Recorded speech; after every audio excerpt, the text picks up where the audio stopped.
sintonía con Matinal, tenemos nuestro segundo plato fuerte. Está con nosotros Francisco Torres, quien es superintendente de pensiones. Buenos días, Francisco. Muy buenos días, Miguel. Muy buenos días, Laura. ¿Cómo están? Francisco, bienvenido. Y hay que decir que además de superintendente de pensiones, que es su actual rol, también ha sido previamente un funcionario de alto nivel de la Dirección General de Impuestos Internos y que en esa calidad de exfuncionario de impuestos internos y experto fiscal es que se encuentra aquí en el día de hoy. Bueno, que eso lo de experto me lo pusiste tú, pero sin embargo sí vengo también en calidad de secretario de Asuntos Económicos del Partido Revolucionario Moderno.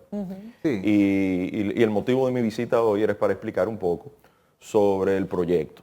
Es cierto que es un proyecto de reforma fiscal. Sí, Porque el proyecto hay de reforma muchos proyectos en el medio. Verdad. El proyecto de reforma fiscal viene principalmente a buscar de modernizar un poco el hecho de cómo se tributa y cómo se ejecuta el gasto. Entonces, porque la parte del gasto no se ha explicado bastante bien. Entonces, quiero principalmente arrancar por ahí. Primero, el gobierno del presidente Abinader ha hecho un énfasis en el manejo del gasto y en la eficiencia del gasto. Es cierto que muchas personas quizás no lo sienten, pero sin embargo las estadísticas internacionales dicen que la transparencia en el presupuesto ha sido una mejora sustancial que ha hecho el gobierno del presidente Abinader. Luego de eso también se introduce una ley de modernización y de responsabilidad fiscal. ¿Qué quiere decir esto? Que el gobierno se aprieta los pantalones y dice, mira, yo no voy a gastar más de este monto año a año, o sea que cada año solamente puede crecer un monto. Y eso también limita a que el gobierno pueda gastar libremente. Entonces, dados esas dos condiciones y además de anuncios y ejecuciones, o sea, porque ya se ha hecho fusiones como la OISOE, como la CDEE, o sea, hay proyectos que ya el presidente ha dado pasos firmes en que se han podido mejorar la eficiencia en el gasto y la eficacia. Entonces, también se anuncia recientemente que se van a fusionar 7 instituciones.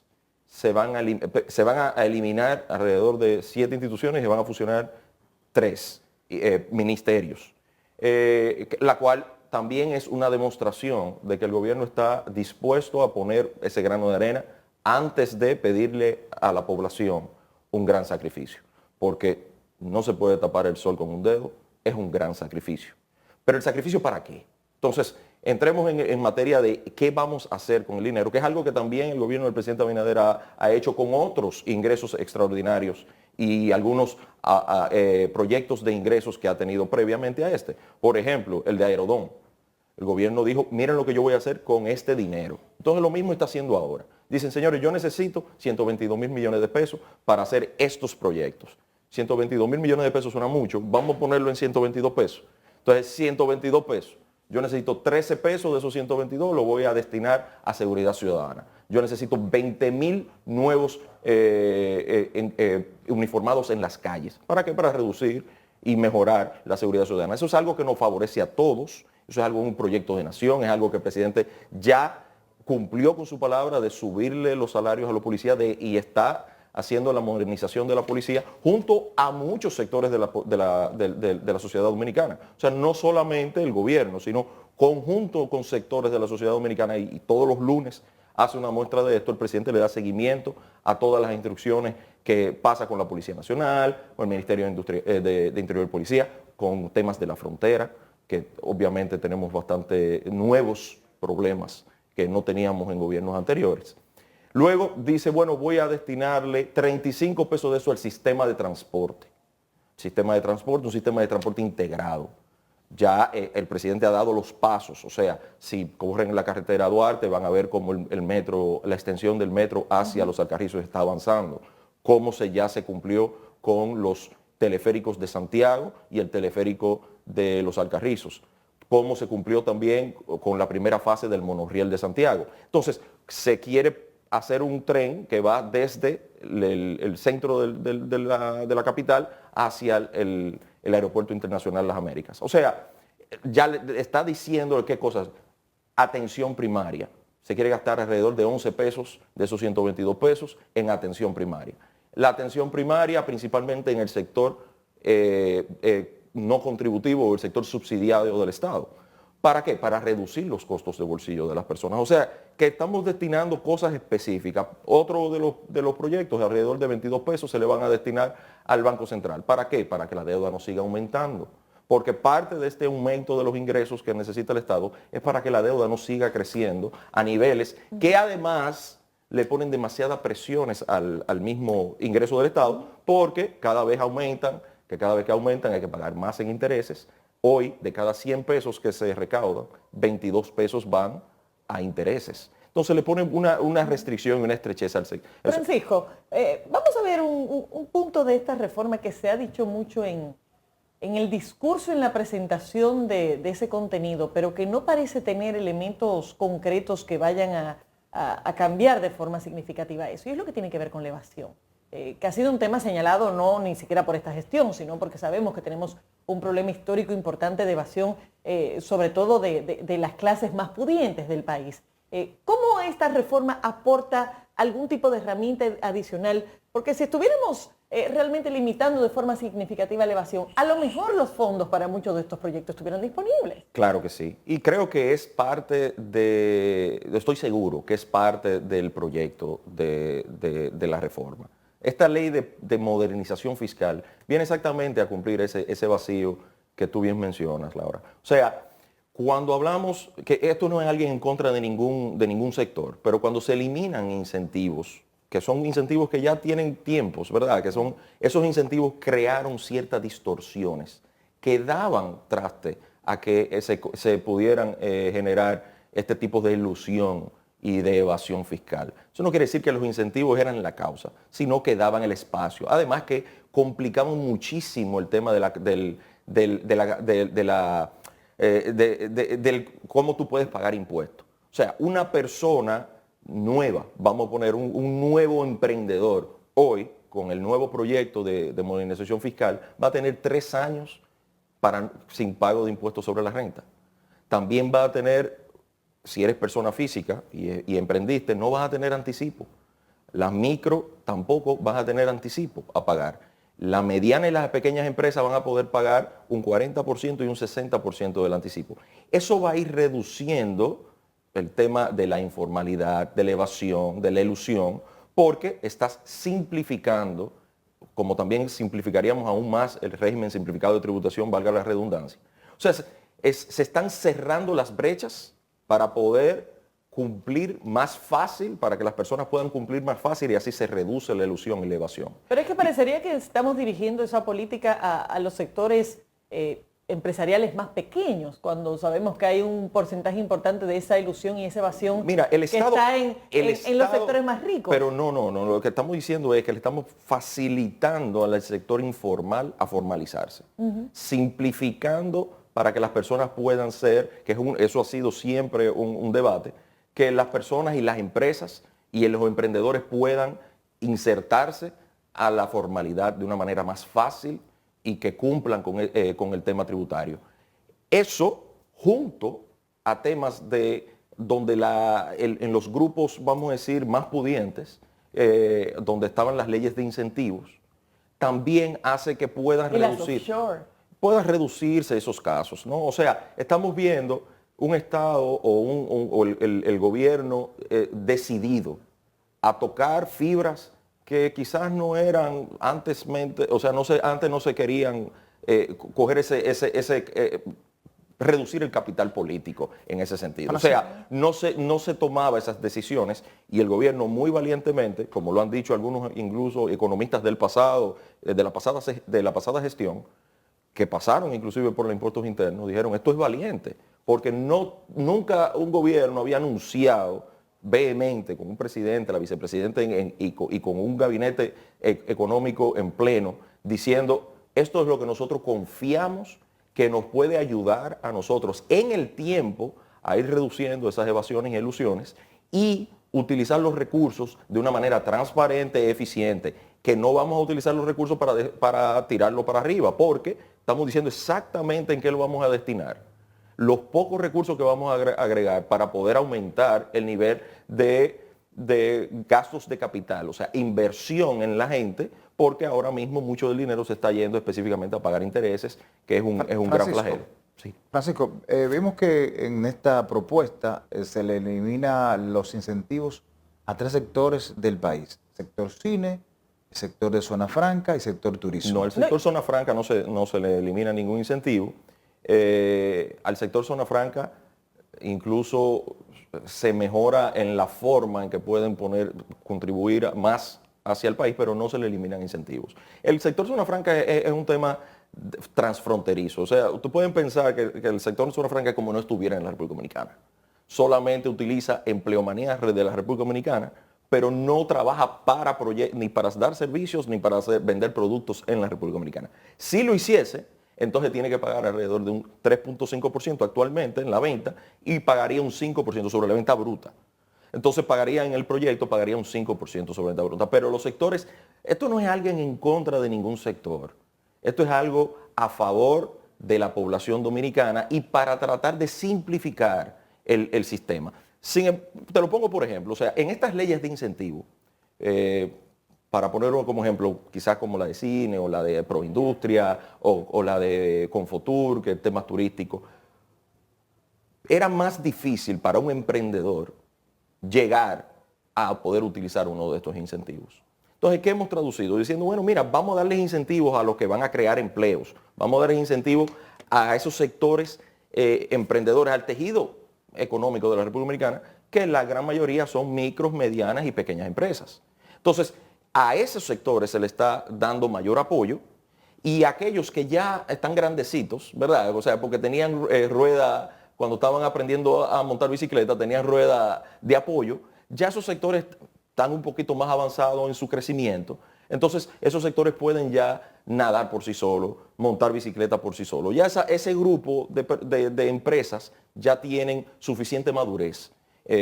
Y siento que hay una aprensión a eso, en que esos sectores digan, mira, sin esto yo no soy competitivo, sin esto. La verdad es que la competitividad del país se necesita con infraestructura de calidad, con un servicio energético de calidad, que todavía no lo tenemos, con temas de recogida de basura, con calidad. Por ejemplo, de esos 122 pesos se le va a aumentar en un 50% a todos los ayuntamientos. O sea, fíjense. ¿De forma directa o a través de la Liga Municipal Dominicana? Mira, eso es como está ahora mismo destinado. O sea, pero lo que estamos diciendo es cómo le va a llegar el recurso. O sea, le va a llegar mayor recurso para mayor inversión a nivel regional. Francisco, David Chibre hacía en el día de ayer en un medio de comunicación un relato interesante. En el evento de allá de la exposición. Lo vi reportado en, sí, en uno de los medios. Sí. Estuvimos por allá. Qué bueno. Entonces, sí, me imagino que escuchaste el relato de lo que pasó con Puerto Plata. Sí, claro. Y de cómo en su momento la eliminación de los incentivos fue una traba importante y se convirtió en un frenazo para el crecimiento que llevaba Puerto Plata en ese momento. Mira, bajo el mismo argumento de era un sector maduro, Puerto Plata estaba desarrollado, ya no los necesita y sabemos lo que pasó con Puerto Plata. Mira, y eso ¿No es lo esa preocupación? Pero eso, claro que hay una preocupación. En un sector que aporta el 16%. La vicepresidenta estuvo ahí, estuvo también el ministro David Collado. Y en ambos casos se le hizo hincapié al sector, o sea, dándole la cara al sector. Ayer mismo, ahí mismo, en la exposición de azonadores en el este.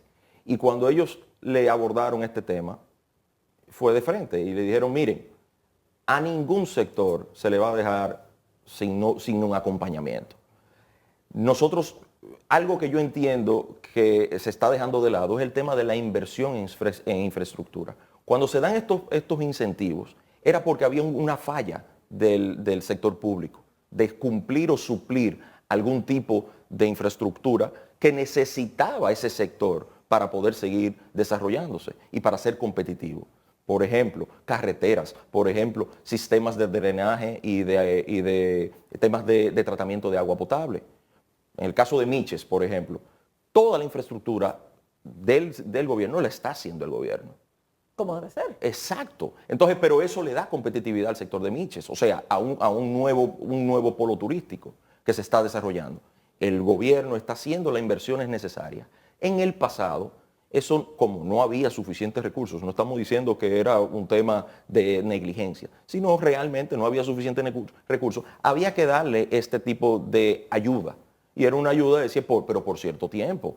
¿verdad? O sea, el proyecto era, bueno, arranca tú con tus propios recursos. Como yo sé que eso es un gasto de capital que tú vas a tener que hacer, entonces yo te doy una exención por un tiempo para que tú recuperes esa inversión que estaba supuesto a hacerla yo en nombre tuyo.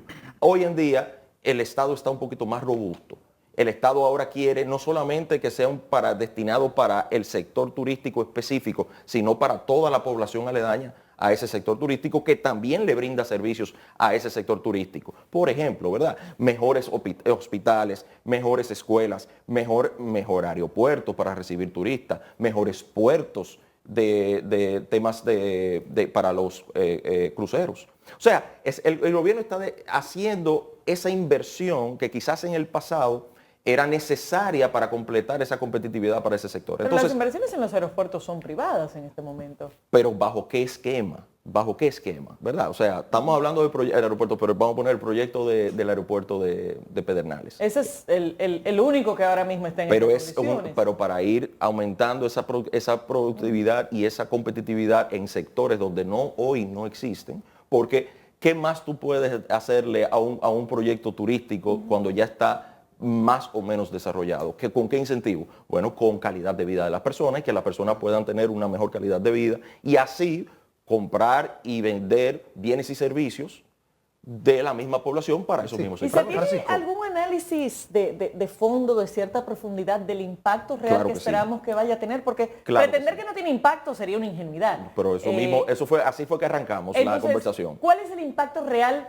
en la versión del gobierno de lo que traería la Bueno, eliminación del versión costo? gobierno entre Ministerio de Hacienda, Ministerio de Economía y Planificación, que tiene excelentes técnicos, pero también con el apoyo del Banco Mundial y del Fondo Monetario Internacional.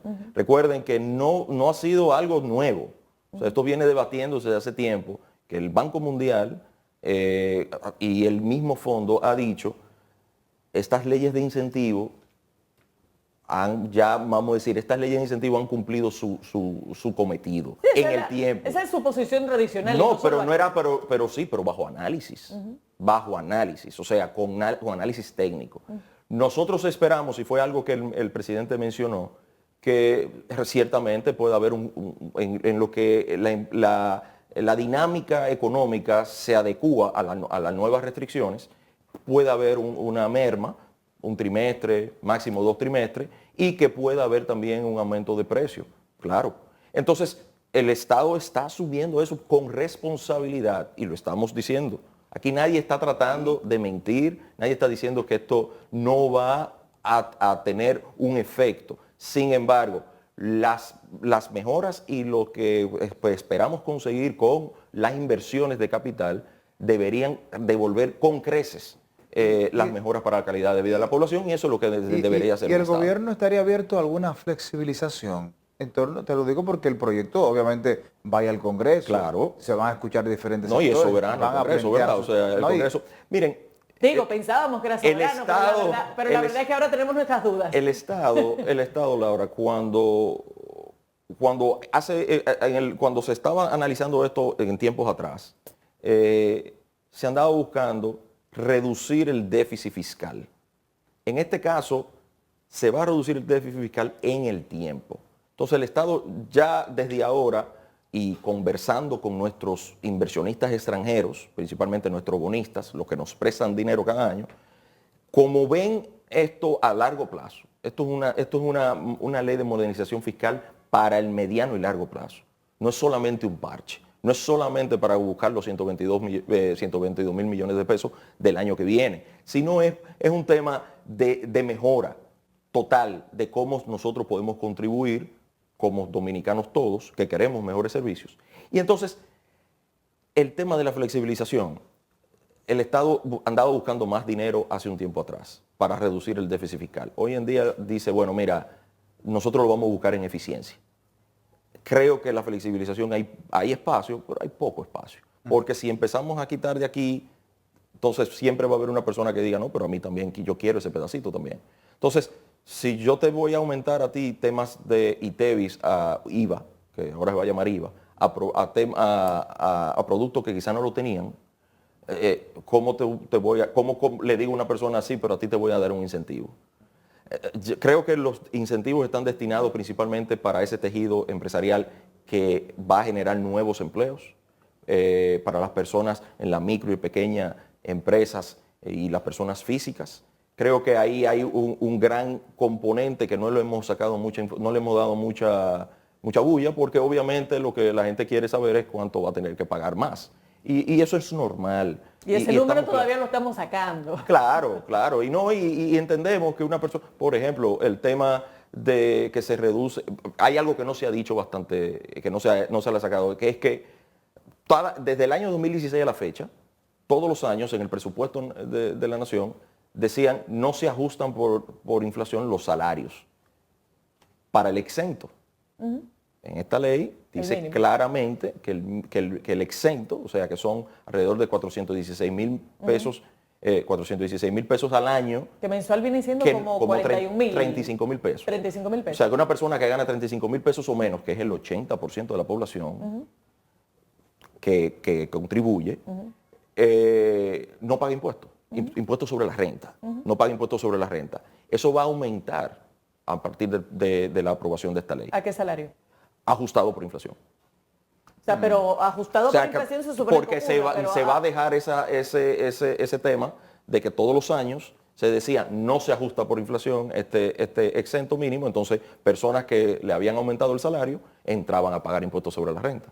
Ahora se va a ajustar todos los años, o sea, vuelve a... O sea, volvemos a como era antes, porque eso fue una suspensión. Exactamente, sí, desde el 2016. Exacto. Sí, eso vuelve a ser. Eso es algo que no sabía, que muchas personas no lo reconocen como algo que está en el proyecto. ¿Pero será una compensación por todos esos años acumulados o sencillamente lo empezaremos a aplicar con inflación? Entiendo que lo empezamos a aplicar tan pronto la aprobación de la ley. Entiendo. Hasta donde Francisco, el tema de las declaraciones juradas de los empleados de más de 50,000 pesos. Sí. Explícanos un poco cómo entiendes que va a impactar en la dinámica fiscal. Claro que sí.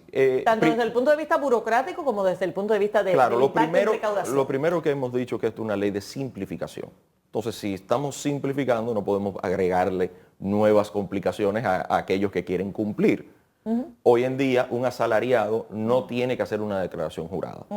Entonces, se le está incorporando a que los asalariados también tengan que hacerlo. Y eso de que no tienen que hacerlo es porque su empleador la hace por ellos. Exacto.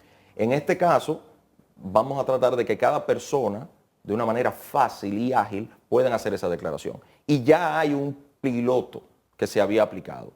Cuando tú tenías que buscar algún crédito educativo en los impuestos internos, te hacían llenar una planilla en la cual tú aceptabas. Si tú aceptabas una declaración hecha por los impuestos internos. Hoy en día es eso, ¿no? O sea, que nosotros podamos tener una planilla ya previamente llenada por impuestos internos de toda la información que ellos han recabado, de inversiones que tú puedas tener, de diferentes salarios que tú puedas tener, inclusive simplificando la forma, principalmente a las personas físicas, a aquellos independientes, que se le complica estar al día y llenar esa declaración jurada, entonces van a poder hacer esta declaración de una manera fácil y efectiva, donde solamente tendrán que aceptar esa declaración que Impuestos Internos le presenta. Si Impuestos Internos dice, ellos entienden, no, espérate, hay algún error ahí, entonces pudieran generar y hacer las correcciones del lugar. Pero ¿cuál sería el impacto recaudatorio de esto? Porque parecería una simple formalidad. Es para cumplir con la formalidad de que cada quien tiene que cumplir con esto. Sin embargo, entendemos que hoy en día, como un asalariado no tiene la obligatoriedad de llenar una declaración jurada, hay otros ingresos que no lo dejan, o sea, que eso terminará impactando y no terminan pagando. Por ejemplo, a quienes están en pluriempleo. Puede ser, y personas que tienen inversiones que antes algunos de los intereses de eso pagaban solamente un 10 y no eran considerados como un ingreso adicional a la persona. O sea que en términos prácticos, el que tiene 2 salarios, que ahora mismo está tributando de forma independiente a través de esta declaración, entonces se va a juntar y va a pagar sobre la totalidad del ingreso. Por la totalidad del ingreso. Igualmente como se hace con los ingresos, con el activo. O sea, tú tienes varias propiedades, entonces tú pagas por la totalidad de la propiedad. Eso no es algo nuevo, eso ya viene desde la ley del 2002. Pero eso funciona bien a través del IPI. Claro, así porque el IPI lo suma. Lo mismo se haría entonces para los ingresos salariales y no salariales. Bueno, uno de los puntos que algunos de la población no está de acuerdo en esta reforma fiscal, Francisco, es el tema del aumento de la placa o el marbete. Entienden que duplicarlo es muy, muy elevado. O sea, ¿ustedes pensaron que esto podría pasar? Que La ley del año 2012 y ponía un impuesto del 1% del valor del vehículo. Eso lo pone un poquito, complica el tema principalmente para mantener los valores, ¿verdad? O sea, tendría que el impuesto interno mantener una lista de valores, todos los años actualizar esa lista de valores y cosas, que es algo que más o menos se hace para la primera placa. Pero viene ya con el precio de la importación, usualmente, porque nosotros casi no producimos vehículos acá. Entonces, esto vino como para simplificar. Sin embargo, te reconozco que el aumento, ¿verdad?, puede llamar mucho la atención.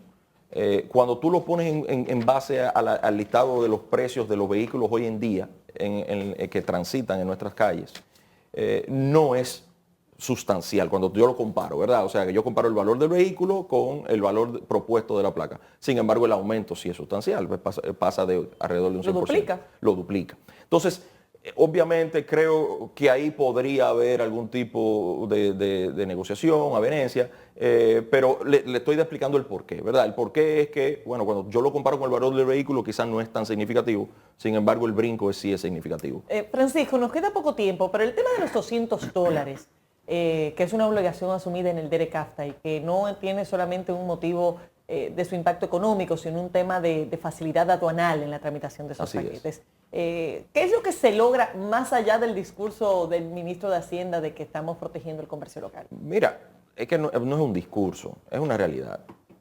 Algo que está también planteado en la propuesta de reforma es que si tú eres una persona A y ganas 10 y persona B y ganas 10, ambos paguen sus mismos impuestos.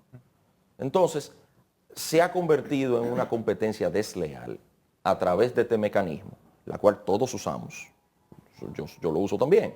O sea, es algo que todos lo usamos y algo que se ha convertido en una competencia desleal para aquellos que son los que tienen empleadores acá, pagan tesorería de seguridad social sobre sus empleadores, sobre sus empleados, traen la mercancía y la declaran en aduana y pagan el ITEVI sobre esa mercancía. O sea, se ha convertido en una competencia desleal hacia ellos. Y lo que hemos hecho en esta propuesta de reforma es exactamente eso. Que cada quien pague lo justo, haya equidad y haya justicia fiscal. Pero aquí hay un componente de gestión aduanal que sencillamente hace imposible que se procesen de forma eficiente todos esos paquetes. Puede ser que eso complique momentáneamente esto. La idea es que si tú haces la comparación y puedes conseguir el producto aquí a través de un suplidor que ya lo tienes y ya el precio y la diferencia de precios no es tal. Pero entonces, es que no es el ITEVI nada más.